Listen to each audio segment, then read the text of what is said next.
said, may galing kay invite, no? Nanali rin. Lamig sa kay lechon. Napilain. Anyway, brothers and sisters, tugma kay siya kay 30-year anniversary. Mao akong edad.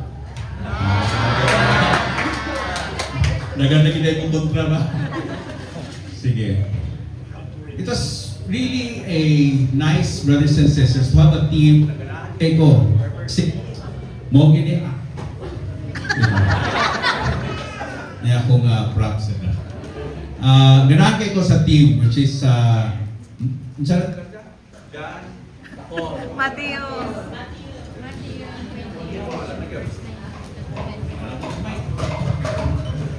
Test. Okay, sige. John 3:16, no? Mara kayo memorize na. Matthew 28 versus Manny Pacquiao. So, Matthew 28 says, all authority has been given to me.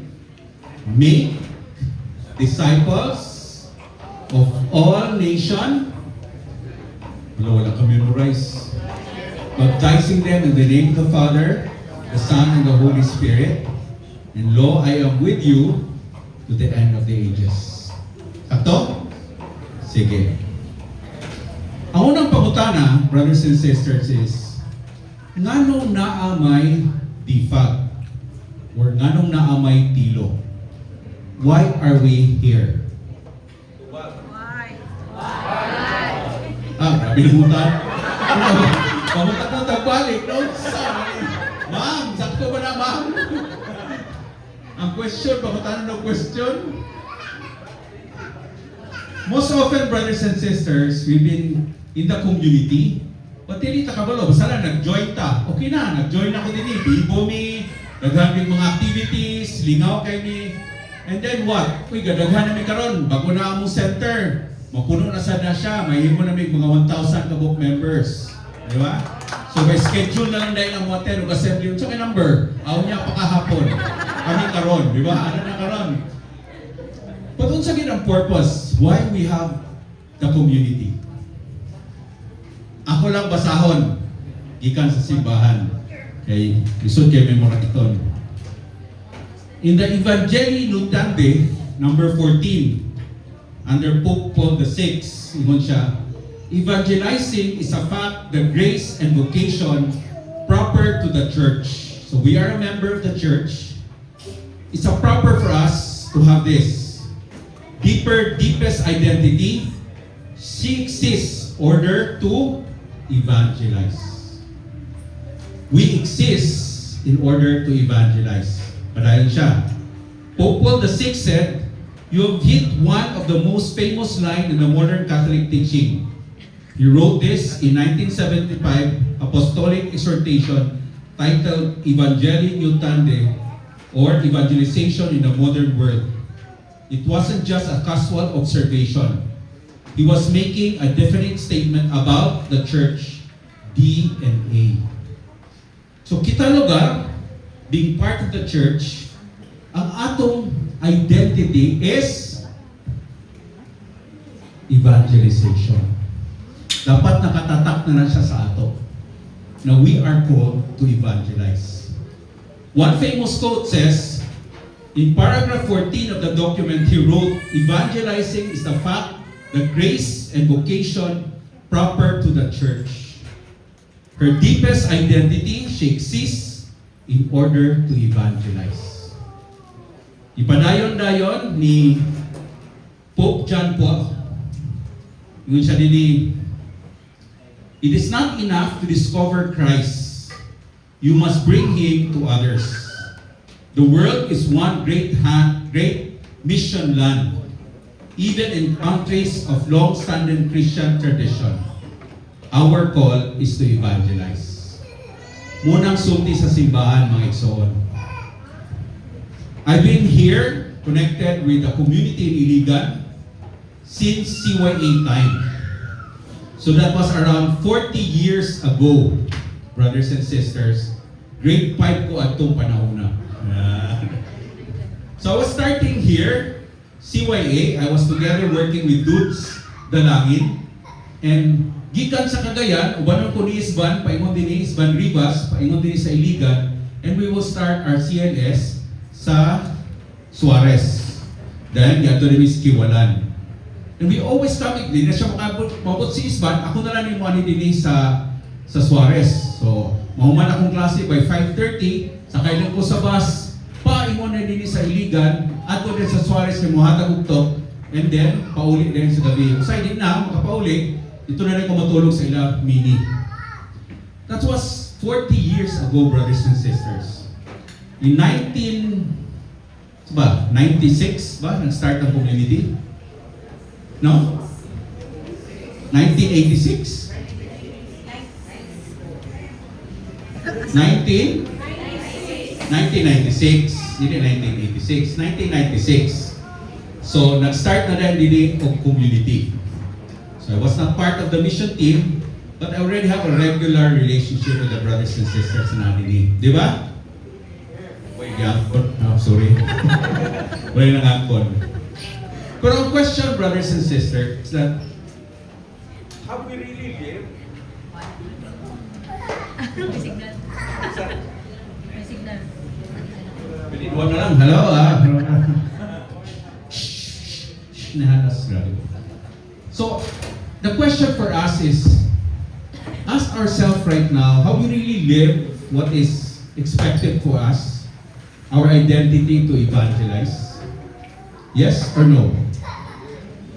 How many have you invited to join a CLS? Dili na kinala ma-member sa community, but just a joint CLS. Pila na inyong na-imbitar? Kisa'y naka-imbitar o gikan sa pag-join ninyo hangtod karon, isa na naka-imbitar o 5? Wala?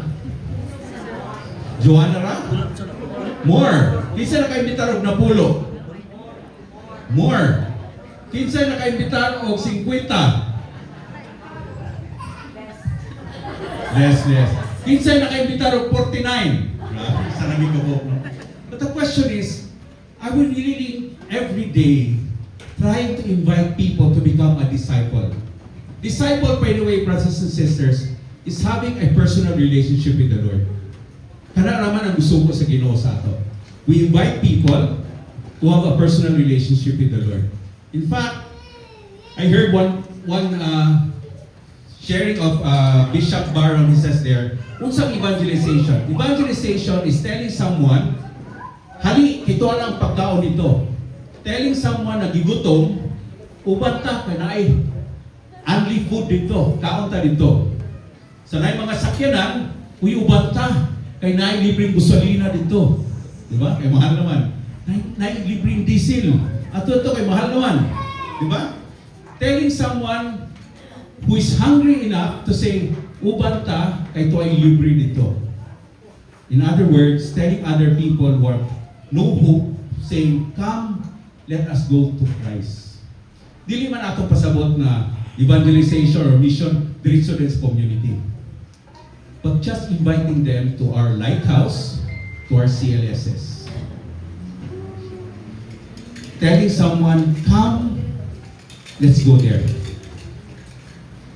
Ang question karon, kumutanaw ba ang tao sa ato? Makita ba nila tang busog? Kaya saan mo na ito magtulo? Ato dito. Ito ay pagkaon dito. Magtanong na. Magtulo, magpagkaon, nagbuto, magdagdagway, mga malnuris, di ba?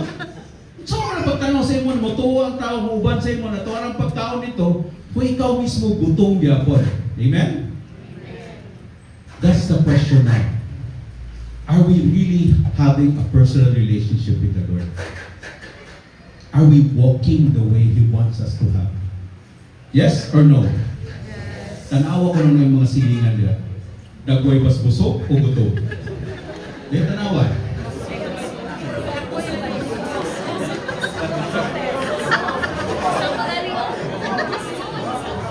Ayaw lang smile, kaya mabalaan kung sa'yo hindi kaon. Hala ka, mungay hindi kaon. Hala dili, sayok ka, kahapon pa na. The point, brothers and sisters, is we are called to bring people towards the Lord, saying, go to God. But kita mismo, Do we really have the Lord in our life? If people see us, do we see as a light of the Lord? If other people, our children will see us, they will say, gusto lagi ko anak ma, pa ka nang nasa inyo, gusto ko muuban sa inyo. In closing, brothers and sisters, this is our community. Our leaders before worked so hard for us to have this community. And we are now working so hard that others may have this community.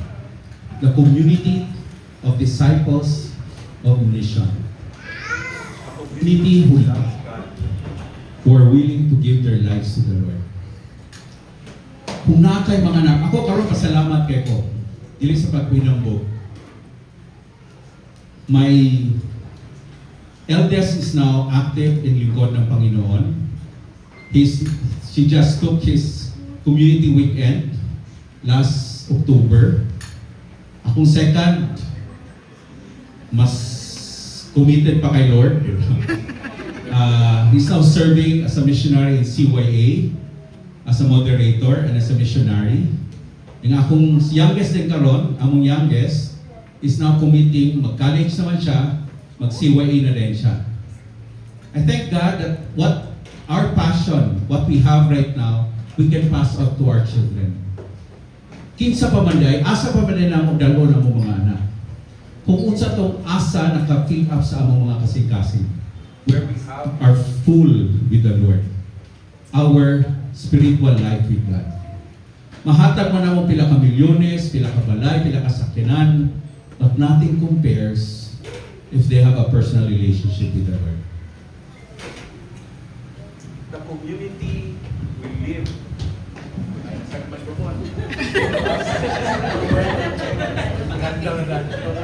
The community will continue, brothers and sisters, if we already set the platform, the way for our children. Dapat ang atong action karon is preparing our community for our children. And hopefully, ug madamlag sila nang nasa tubangan, kita maglingkod na lang. Hopefully, they will be missionary to spread the good news of the Lord.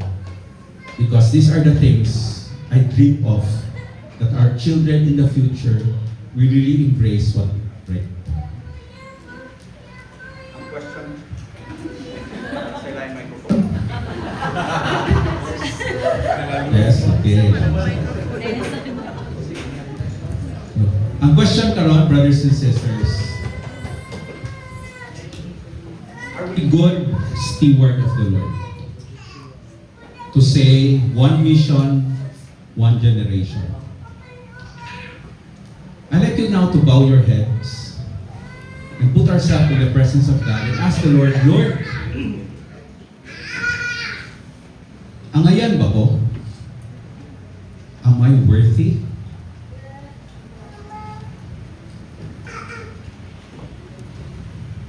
Lord, makita pa sa among mga anak ang kahayag, the light that you have in us, our relationship with you. Makita pa ka sa among silingan, sa among ka-office mate, sa people we are inviting.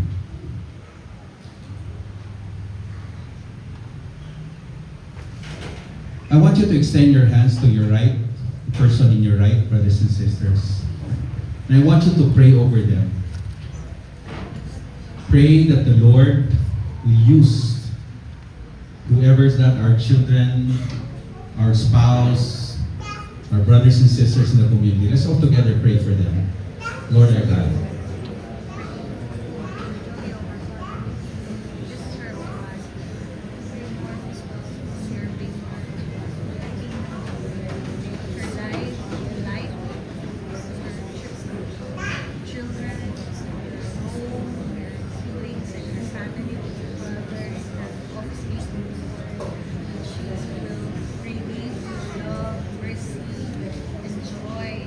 Father in heaven, we thank you for calling us your people in the Life of the World community here in Iligan. Thank you, Lord God, for bringing us in this community of brothers and sisters who love you so much. Thank you, Lord our God, for bringing our children to be part of this community. We pray, O Lord God, that you will empower my brothers and sisters here in Iligan, that they become a light in the midst of this city of Iligan. That those people whom you want to share the light, to share your personal relationship, may you use these brothers and sisters here as an instrument to share your love to others. Lord our God, protect them. Give them courage. Drive away any fear and obstacles in evangelization. Most especially, Lord, I pray that you will use their family as the light in the midst of darkness here in Iligan. All this we ask to Christ our Lord. Amen. Happy anniversary, brothers and sisters.